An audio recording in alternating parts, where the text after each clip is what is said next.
Hello everyone, আসসালামু আলাইকুম। কেমন আছো তোমরা? আশা করব যে যেখান থেকে আমার ভিডিওটা দেখছো প্রত্যেকে খুব ভালো আছো আর সুস্থ আছো। আমরাও কিন্তু বেশ ভালো আছি। তোমাদের সাথে বেশ কয়েকদিন হলো বড় ভিডিও শেয়ার করা হয়নি, তাই ভাবলাম আজকে আমি একটা বিরিয়ানির রেসিপি শেয়ার করব, আর সেটা একটু ব্লগের মাধ্যমে তোমাদের সাথে গল্প করতে করতে শেয়ার করা যাক।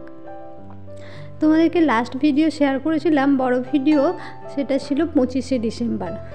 তো প্রায় এক সপ্তাহ হয়ে গেল, প্রায় নয় এক সপ্তাহ হয়ে গেল। তো তাই ভাবলাম আজকে এই ভিডিওটা শেয়ার করি। এটাও আগে শ্যুট করে রাখা ছিল, তো এডিট করা হয়নি বলে তোমাদেরকে শেয়ার করতে পারিনি। আর জানো তো, এখন আমার ফোনে এত স্টোরেজের প্রবলেম হয়ে গেছে যে কি বলবো, মানে ফোনেতে আমি বেশি ভিডিও শ্যুট করে রাখতেই পারছি না। তাই এখন আর নতুন নতুন ভিডিও শ্যুট করে রাখা যাচ্ছে না, আর তোমাদেরকে নতুন ভিডিও দিতেও পারছি না। তার সাথেও একটু প্রবলেমও আছে, সেই জন্য আরও ভিডিওটা করা হয়নি আর কি। তাই ভাবলাম এবার যেহেতু আবার ব্লগ শ্যুট করব, তো এই ভিডিওগুলো তো রাখা আছে, আর এই ভিডিওগুলো তাহলে আগে এডিট করে তোমাদের সাথে শেয়ার করি। কি বলো তো, একটা ভিডিও শ্যুট করতে কতটা টাইম লাগে তোমরা যারা ভিডিও করো তারা নিশ্চয়ই জানো।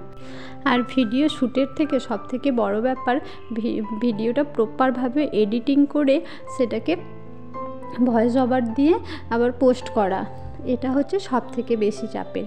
আর এই ভিডিওটা দেবো করে জানো তো, দেওয়া আর হয়নি, তো ভাবলাম আজকে দিয়ে দিই।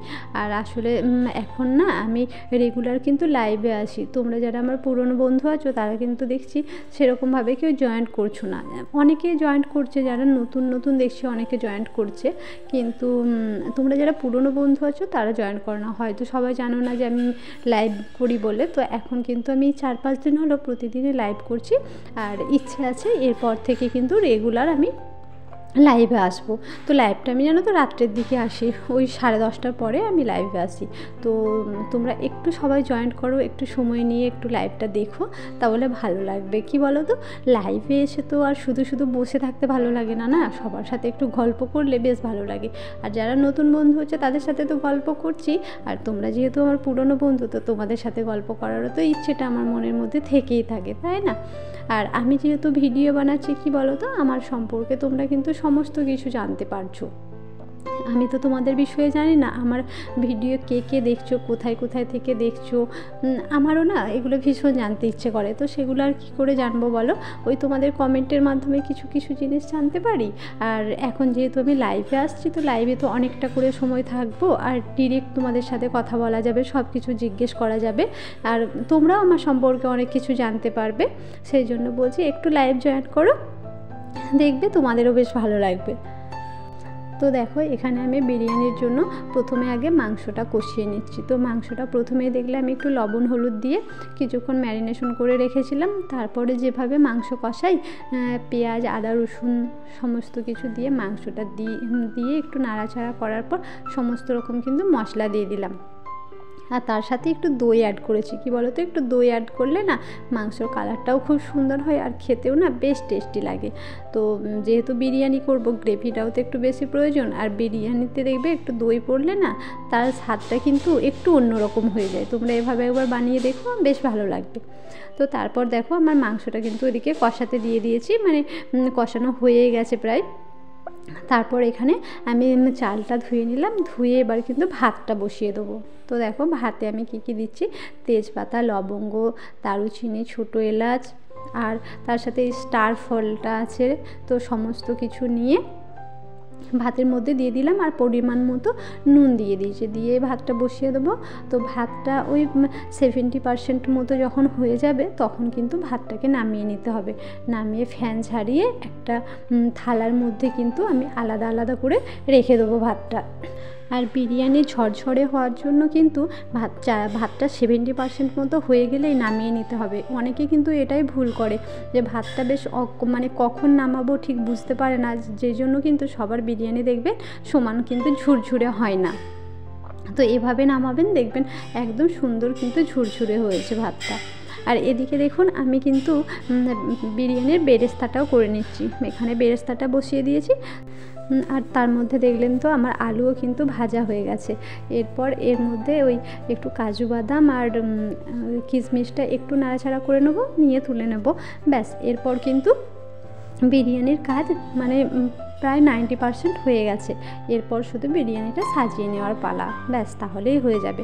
তো চলুন ততক্ষণ আপনাদের কয়েকটা সুন্দর সুন্দর কমেন্ট পড়ে নেওয়া যাক। এসটি অফিসিয়াল থেকে আমাকে দিদিভাই কমেন্ট করেছে, খুব সুন্দর লাগলো তোমার ব্লগটা। থ্যাংক ইউ দিদিভাই। এরপর মাই ডেলি লাইফ থেকে দিদিভাই বলেছে, খুব ভালো লাগলো, সম্পূর্ণ ভিডিওটা খুবই এনজয় করে সম্পূর্ণ ভিডিওটা দেখে শেষ করলাম। থ্যাংক ইউ দিদিভাই, এইভাবেই আমার পাশে থেকো। এরপর সমা গাঙ্গুলি দিদিভাই বলেছে, ভেরি নাইস, থ্যাংক ইউ দিদিভাই আমার ভিডিওতে কমেন্ট করার জন্য। এরপর সাজিয়াদি বলেছে, খুব সুন্দর হয়েছে, থ্যাংক ইউ দিদি। এরপর সাকিনা রাজু সাইডি থেকে একটা দিদিভাই কমেন্ট করেছে, রুম পরিষ্কার করা, সবজি বাজার গোছানো, বাবুকে দুধ খেতে দেওয়া, পান, আমার আব্বু পান খায়, নেশা হয়ে গেলে ছাড়া সম্ভব না, খুব সুন্দর লাগলো তোমার ভিডিওটা। হ্যাঁ গো দিদিভাই, একদম ঠিক কথা বলেছো, কারণ আমার দাদির এতটাই পানের নেশা যে তোমাদেরকে কি বলবো। সব থেকে বেশি অসুবিধা হয় রোজার মাসে। এখন রোজা রাখতে পারেন না, কারণ এখন তো অনেকটা বয়স হয়ে গিয়েছে। তো যখন বয়সটা কম ছিল রোজা রাখতে পারতেন, তখন সত্যি ইফতারি করার পর যতক্ষণ না পান খেতেন মানে তার মনটা ঠিক তৃপ্তি পেত না। ইফতারি করার পরে মানে তার যত কিছুই খাওয়া হোক না কেন, পানটা যদি না হয় মনে হয় যেন মানে তার পুরো খাওয়াটা অসম্পূর্ণ হয়ে গেল। ইফতারির সাথে যদি পানটা অ্যাড করা থাকতো মানে কি ভালোই যে তার হতো, যে বলার মতন হয়। তুমি যে এতটা সময় নিয়ে আমাকে এত বড় কমেন্ট করেছো, তার জন্য তোমাকে অসংখ্য ধন্যবাদ। এভাবেই তুমি আমার পাশে থেকো আর আমার ভিডিওগুলো সম্পূর্ণ ওয়াচ করো। এরপর সাথী সেলিম নামে একটা আইডি থেকে আমাকে কমেন্ট করেছে, আপু অনেক সুন্দর ভিডিও, থ্যাংক ইউ আপু তোমাকে আমার ভিডিওতে কমেন্ট করেছো এই জন্য। এরপর সোনিয়া খাতুন দিদিভাই বলেছে, সুন্দর হয়েছে, থ্যাংক ইউ দিদিভাই। এরপর গুঞ্জাস মম আর সোমা গাঙ্গুলি নামে একটা দিদিভাই কমেন্ট করেছে, মানে দুজনেই কমেন্ট করেছে, ভেরি ভেরি নাইস। তো থ্যাংক ইউ দিদিভাই, এভাবে তোমরা আমার পাশে থেকো। আর এদিকে দেখো আমার বিরিয়ানি কিন্তু রেডি, এবার শুধু সাজিয়ে নেওয়ার পালা। প্রথমে এই পাতিলাটার মধ্যে একটু ঘি ব্রাশ করে নিতে হবে, তারপর মাংস কষাটা দিয়ে তার মধ্যে একটু ঘি অ্যাড করতে হবে, আর আলু দিয়ে তার উপরে দেখো আর ভাতটা দিয়ে দিতে হবে। ভাত দিয়ে তার উপরে সেমভাবে আবারও একটা লেয়ার তৈরি করতে হবে, মাংস, আলু, বেরেস্তা, তার সাথে কালারের জন্য কিন্তু আমি দুধের মধ্যে একটু রং গুলে নিয়েছিলাম, ব্যাস ওই রংটা দিয়ে দেওয়া হলো। দিয়ে উপর থেকে ভাত দিয়ে তার মধ্যে দেখো বেরেস্তাটা ছড়িয়ে দিলাম, আর তার সাথে আলু আর বিরিয়ানির মশলাটাও কিন্তু বেশ ভালো করে ছড়িয়ে দিয়েছি। দিয়ে তার উপরে আবারও মাংসটা দিয়ে তার উপর ভাত মানে আবারও ভাত দিয়ে আরেকটা লেয়ার বানিয়ে নিতে হবে, ব্যাস তাহলেই কিন্তু আমাদের একদম সুন্দর গরম গরম বিরিয়ানি কিন্তু রেডি। এরপর রিমা লাইফস্টাইল থেকে দিদিভাই আমাকে কমেন্ট করেছে, সুন্দর হয়েছে, থ্যাংক ইউ দিদিভাই আমার ভিডিও দেখার জন্য আর আমাকে কমেন্ট করার জন্য। এভাবে তোমরা সকলে আমার পাশে থেকো। আর আজকে আমার কথাগুলো আর রেসিপিটা কেমন লেগেছে তোমরা অবশ্যই কিন্তু প্রত্যেকে কমেন্ট করে জানাবে। তো আজকে এর সাথে সাথে ব্লগটা এই পর্যন্তই রাখছি। ভিডিওটা ছেড়ে যাওয়ার আগে যদি কোথাও কোনো কিছু ভালো লেগে থাকে প্লিজ লাইক, কমেন্ট আর বেশি বেশি করে শেয়ার করে দিও। আর যারা নতুন আছো তারা চ্যানেলটা সাবস্ক্রাইব করে পাশে থেকো।